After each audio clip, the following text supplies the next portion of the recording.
in the room with Connor Billing, the All-Star. An absolute honour, mate. Honestly, it really is. I'm so happy to be here. Very interesting life, because I met you at Fizzy Moon properly. You did indeed, yes. That was when I think we knew each other previously just through school and acquaintances and stuff. Yeah, but and life around Fizzy town. Moon was when we actually Bonded. became friends.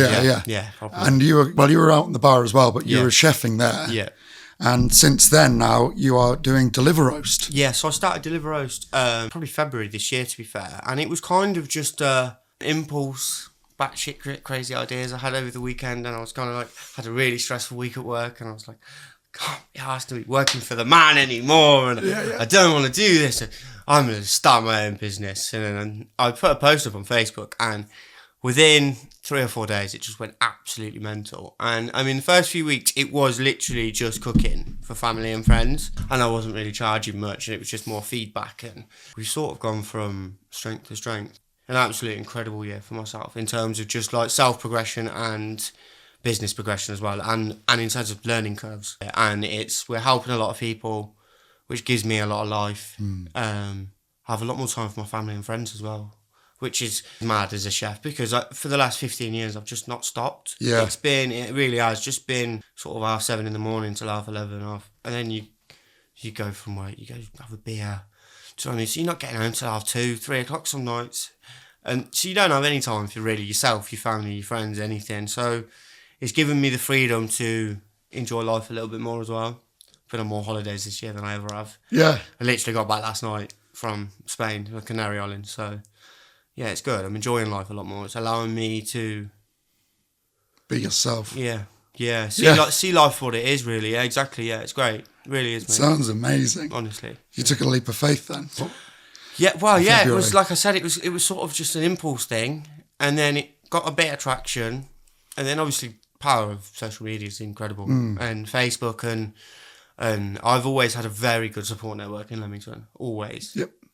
So the love and support I received just off people I've known over the years and stuff, it's just been incredible, and I mean, it's literally when I put it on every single post I put up, thank you and I love you all, because I genuinely mean I would not be sat here today being able to tell this story if it wasn't for the people who have supported me when I didn't even really support myself, which is quite mad. Yeah, the value of a local support network. It's mental. Can't have a price. My family and friends have pulled me through the darkest of times. There's been some really, really bad times over the years, and if it wasn't for my family and friends, I wouldn't be here now. No, definitely not. And that's another thing, I'm a massive advocate for people talking now.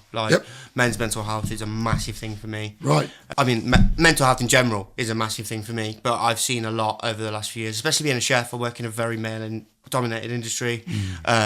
We just don't like to talk. Nope. We just don't like it. It's not one of them things. I was watching a thing the other day, like it was a Mickey Flanagan, where it was him and the lads go out for a beer, and he's like, the wife saying, what did you talk about? What do you mean? I don't know. I don't know. I know he's got gout and he's losing his hair, but that's all I know. We just took the piss out of each other for 3 hours. Yeah. And over the last sort of 2 or 3 years, since COVID especially, we're sort of breaking that stigma a lot. At the minute, there's a lot of things going on.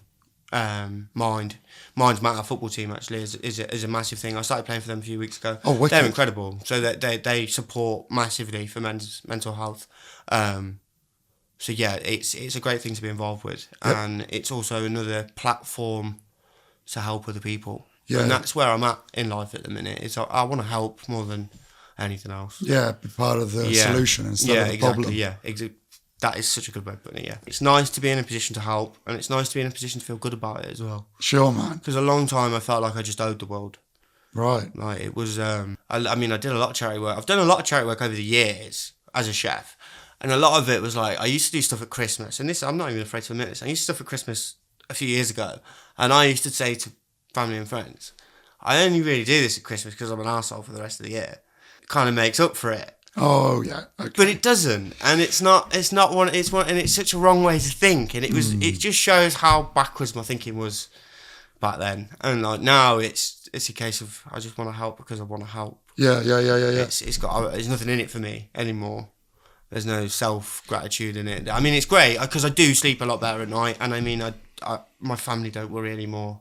My little brothers and sister, they're my absolute fucking Peaceful world. And life. exactly, yeah. Seeing the look on their faces when we go out for dinner or when we go bowling, or that's what drives me. Yeah. That's what keeps me going now. But you were saying about all the meals that you were supplying over Christmas and the charity meals you give out. With DeliveRoast, so one of the things we started probably 3 months in, as soon as we started making a little bit of money, to be perfectly honest with you, we wanted to try and supply sort of elderly or vulnerable people with meals every Sunday or once every 2 weeks, or when it was they would like it.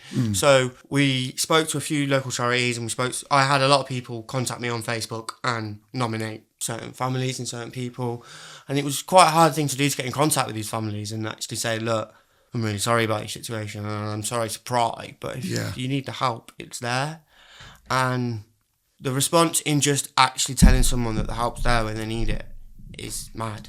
Because a lot of people are so scared to ask, so scared to let people know that they are struggling, or so scared to know that they are in a place where they need help. Yeah, they need help, exactly. And they don't want to call it that a lot of the time. So I tried to do it in the most diplomatic way and contact these people in the nicest possible way. And the response I had from everyone was amazing. So there's a lot of families we do weekly.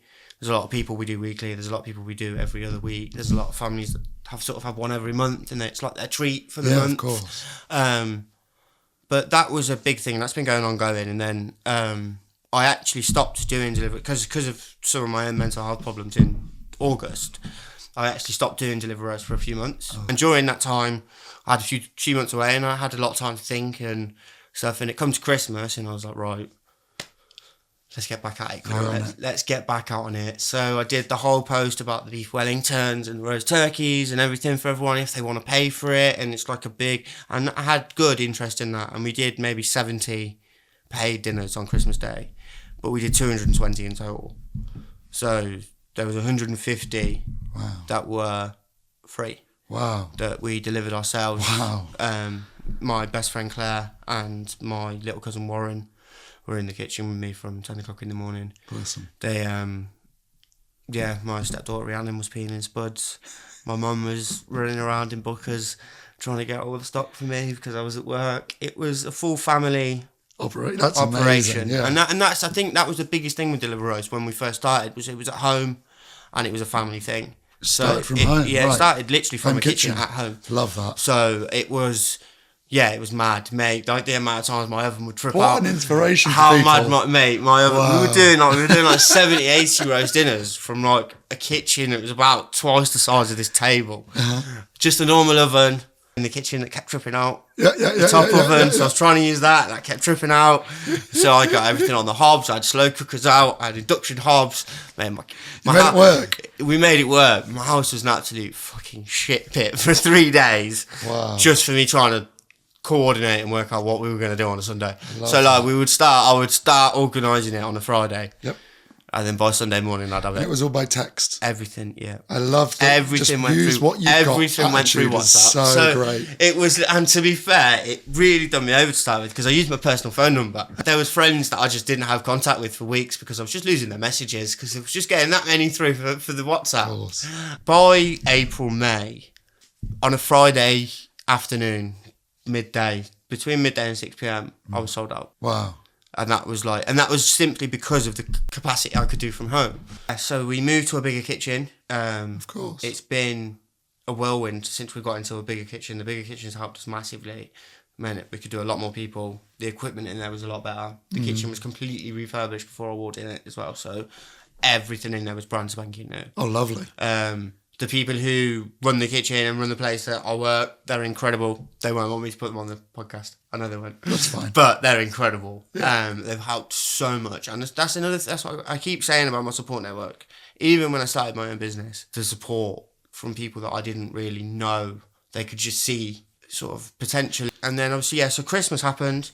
So Christmas, we had 150 that we did. So we actually delivered all of them. Everything was done. And then we come back, got home. There was still half a turkey there. There was still loads of beef there. So we traded up another 25 dinners and we took them out and gave them out to the homeless. Oh, God, we did that on so Christmas good. Eve. So that was amazing. But Wow. the thing that really, really shocked me more than anything was the fact that even 3 weeks before Christmas, there was nearly 200 people in and around the town that were potentially going to go without food on Christmas Day. Yeah, true. And I think that's something that...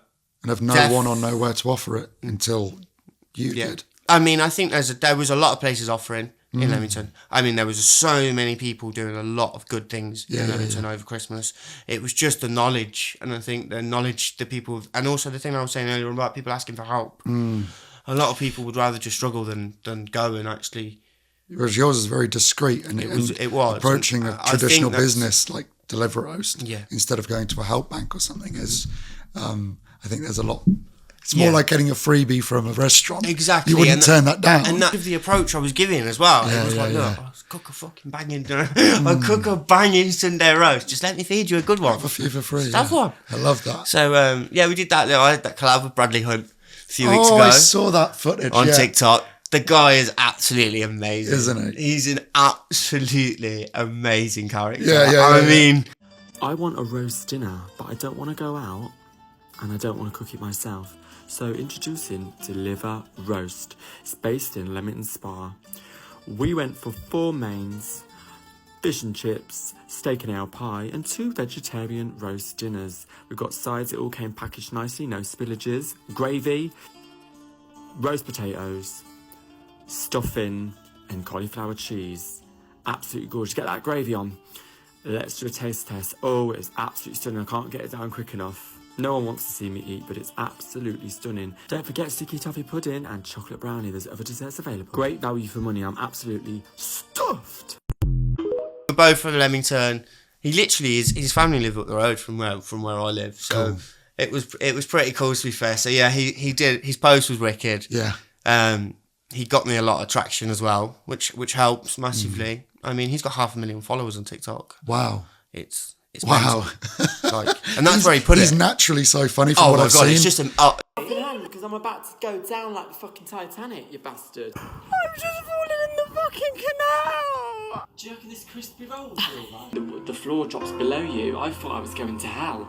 Yeah, I don't want salmonella. Yeah, I gave him uncooked chicken, but... And you didn't even say thanks, though. His sense of humour So my stepdaughter is so funny as well. So my stepdaughter, I've never seen a girl so nervous. Oh, like a celebrity, So she went upstairs, she did her makeup, she made sure she come down, she was like, am I alright? Am I okay? Is everything... So I'm meeting Bradley. But his post was really nice. He did a really good job. It was just... It's another support network. That's the genius of using the local networks that are emerging and all the free content that people can post to support each other. That's what I mean. And it is literally just a case of clicking a button. Yeah.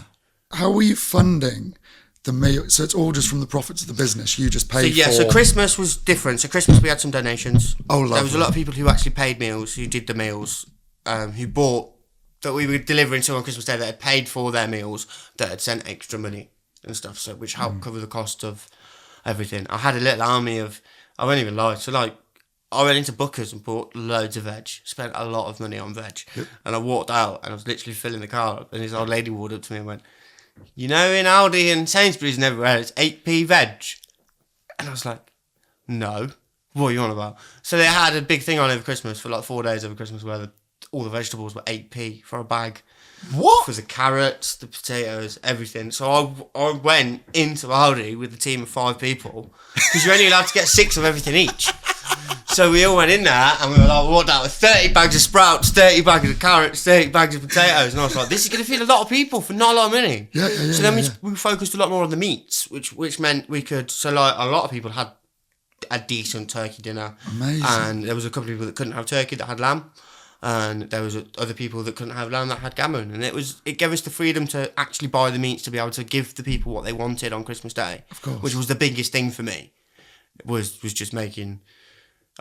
feed as many people. Yeah, feed as many people. Yeah, and that was it. Yeah, so we had a little train going in Aldi, and 2 of the people behind us in the queue asked what we were doing because of the amount of veg that was there. Yeah. And they were like, right, give us 6.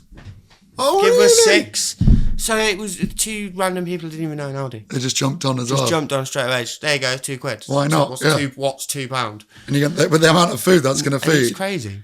Put my ass to the ground, mate. Fucking You're genuinely changing this town with that. That's phenomenal. From the ground up, you are. I mean, it was only when I got home on Christmas Eve and my mum said to me, you need to put on Facebook now what you've done today. And I was like, why? I don't care. I care what we've done today, but I don't care about the likes and all that. You didn't do it for that. I didn't do it for... And she was like, it's not that. She said lots of people donated. She said, so just let them know where their money went and how well it went. And I mean, we are helping a lot of people. Yeah. Like, a lot of people.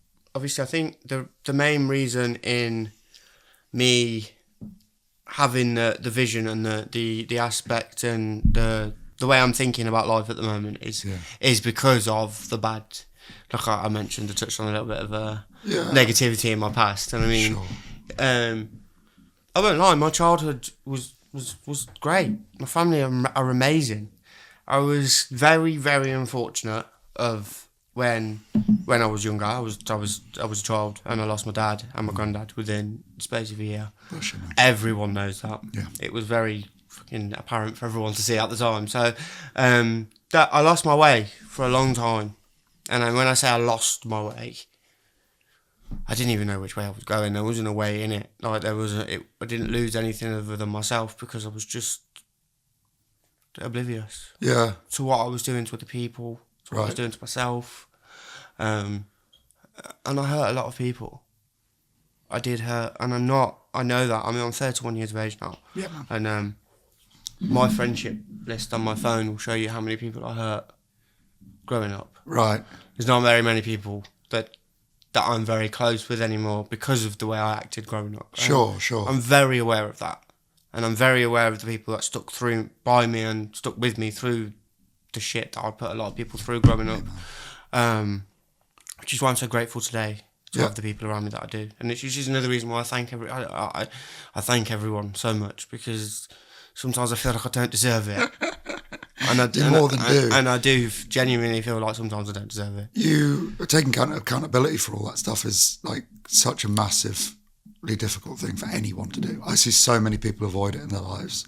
Yeah. And just spiral around constantly. Yeah, well, it got to that. I mean, I was 28. I'm 31 now. I was 28. I was working for a very reputable company.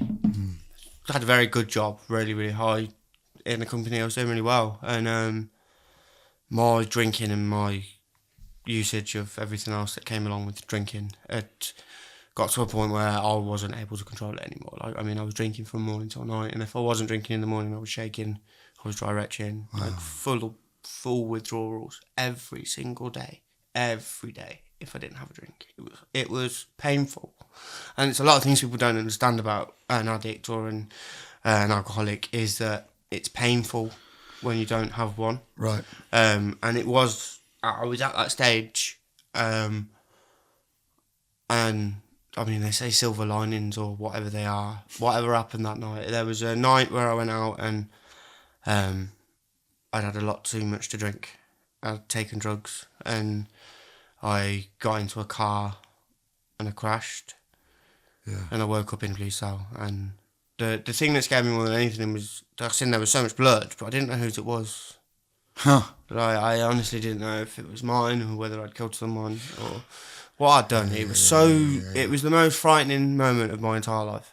But the most profound, because it was the moment I realised I've ground zero got to change. Yeah. Like there's nothing other than changing. It was either it was a case of change or go to jail.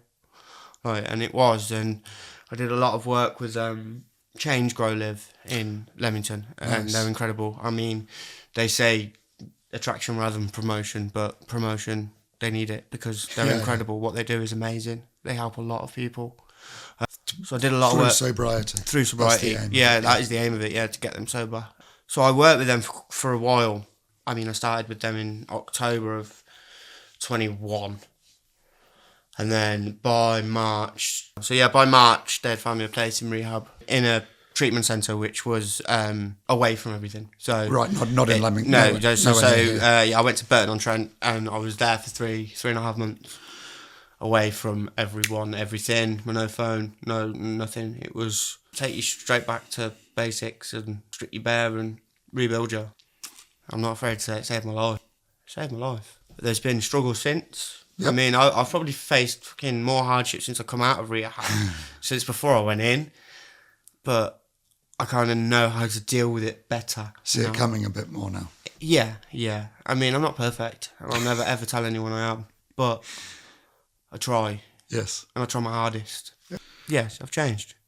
Yeah. And it's mad to say that. And do you know, I do, every single time I say it, I get emotional because a lot of people still remember me at my worst, and they don't know me today. Yeah, man. And it gets to me sometimes, because I would love to be the person I am today to them friends that were good to me when I wasn't at my best. But you've taken accountability and you've made the steps and your decisions to not do those behaviours anymore. And no one can ask for anything more from a human, can they, really? Yeah. Once you've gone to that point... learn from your mistakes. Exactly. 100%. And I've definitely learned from mine. Meet you and speak to you now. I wouldn't say it's like a completely different person, but it's like you in your most fullest form. So when I first got into recovery, they said to me, do you know what you do in recovery? You recover the person you were meant to be. Yeah. That's because you avoided everything with all the drugs and the alcohol and everything else. You built that wall up. Yep. You did everything else to push everyone else away. Oh, yeah. And then when they do strip you back, they just take you back to your purest form. And that's what I'm more grateful for than anything else. Sure. My mum doesn't worry about me anymore. She can sleep very easily. Yeah. Knowing that you're looking after people and yourself is the thing. Yeah. And that's a massive, massive thing. It's just peace of mind for everyone else as well. It speaks volumes. It really does. Like when I said I would do stuff beforehand, and it was kind of like to make up for. Yeah. That's kind of where it stemmed from. Right. That was kind of where you wanted to be. Yeah, but I just couldn't really do it properly, so I'd sort of dip my toe and throw a little bit in, but now I'm fucking fully going for it, mate. And man. And I'm buzzing. And by you presenting yourself, other people are even like going through that zone themselves, or whether they're sobriety or they're in substance misuse, wherever whatever stage anyone is in life, does not matter. Doesn't matter whether you're fucking here, down here. Just open up and talk a little bit. And to be fair, I've got a lot of fucking social media shit going on now, so just message me. Like, there's loads. Like, I can see everything. So message me. Man. I'm always there for anyone who needs help, and I really mean that.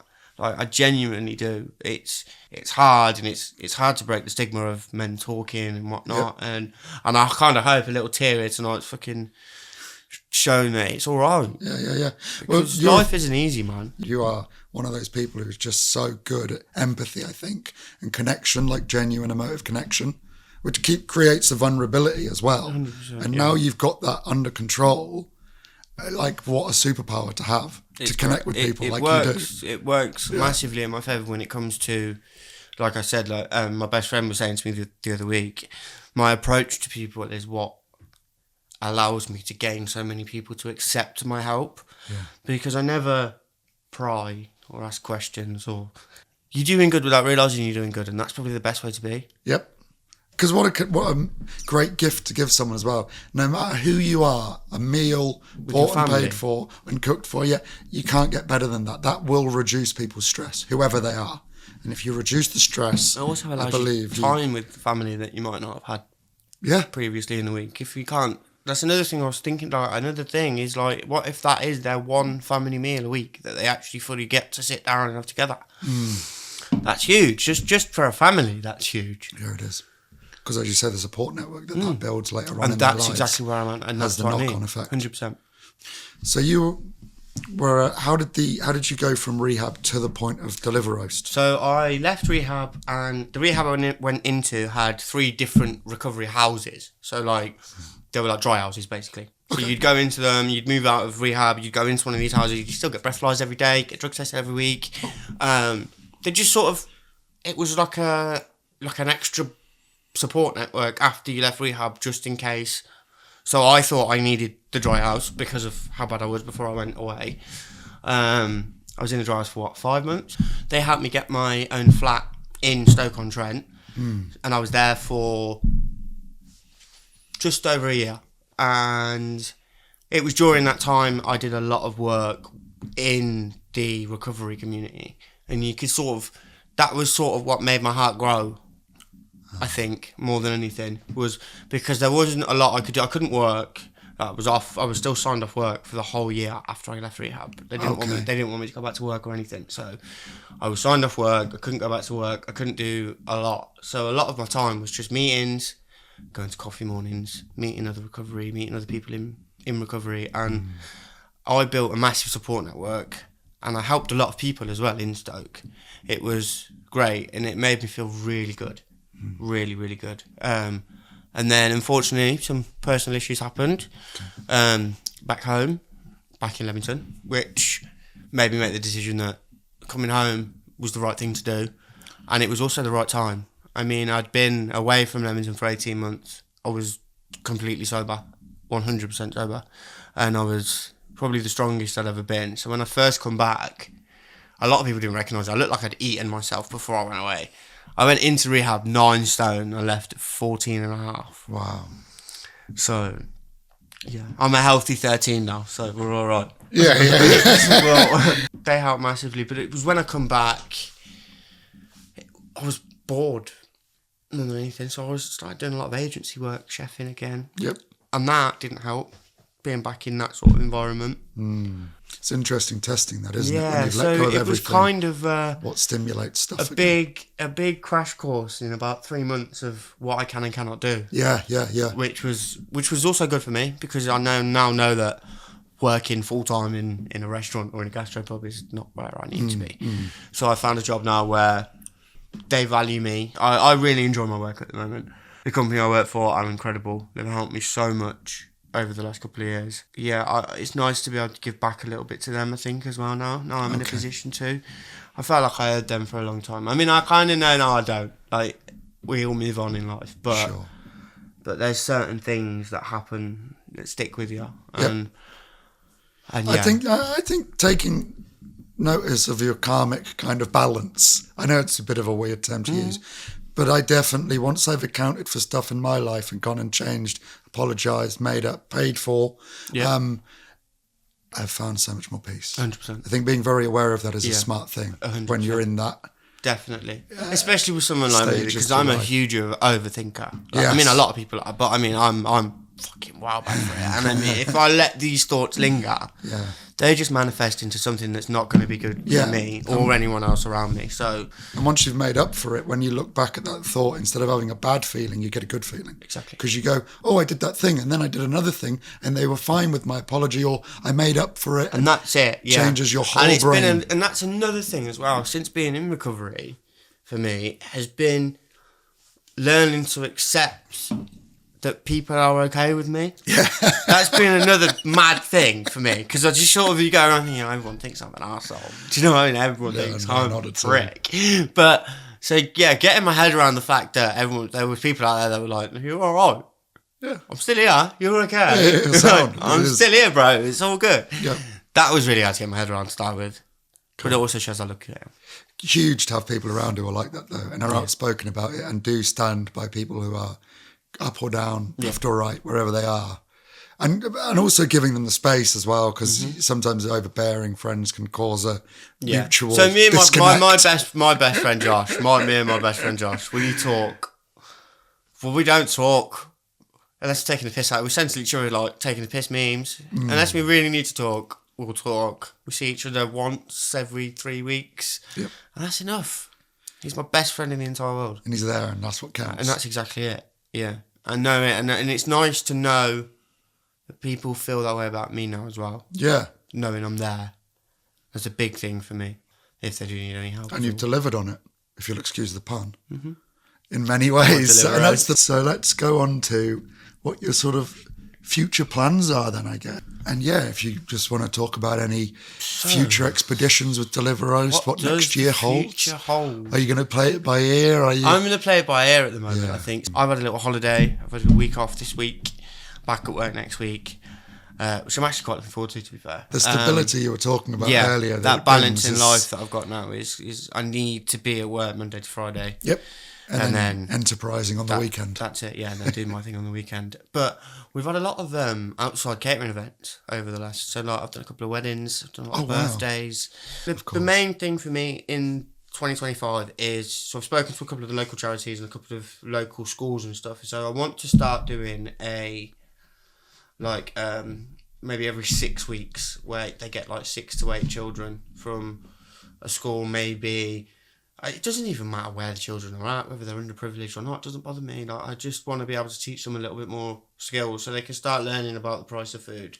They can start learning how to cook certain things. Just giving them a little bit of basic knowledge as well. And it also helps them understand, like, shopping isn't free. Parents do have to pay for this. Like, it gives them a little bit more understanding of what their parents are actually spending, and like they see the cupboards full, and all they see is a full belly. They don't see the price tag. Whereas I look at everything with a price tag now. So yeah, of course. So it's one of them. So yeah, that's a big thing for me this year, is focusing more on the teaching youth, and the teaching side of things. Charity work's not going to stop. We'll still carry on doing what we're doing. It's just a case of not taking on too much. I still need to keep a balance in life as well. Sure. So I don't want to get addicted to fucking to charity work. I know it'd be a great thing to be addicted to, but I'm an addict. So being addicted to anything doesn't help me. So I need to find the balance in everything. Of course. And that's kind of, I think, where my head's the most clean it's been ever. Just in terms of, more than anything, clarity. Yeah. 2025 is going to bring me exactly where I want to go and what direction I want to go in. Because at the minute, I've got my fingers in a lot of pies. Do you know what I mean? I'm doing a lot of different things for a lot of different people. So I kind of want to get myself to a point where I'm focusing. Yep. Everything's running properly, and we can help as many people as possible. Legend. I love it. I'm so glad you came on here and shared your story. Thank you. And what you've been doing. Honestly, I didn't realise appreciate the intricacies of it. Oh, yeah. Bless you. I do. It's been lovely. Honestly, it's been really good to see you as well. Yeah, I just hope it helps people in some way. You already have. I look forward to it more. I'll get you back on. Yeah, definitely do. This time next year. This time next year, mate. After the Millionaires. next Christmas. You are a legend, Con. Thank you so much. Bless you, man. I appreciate it.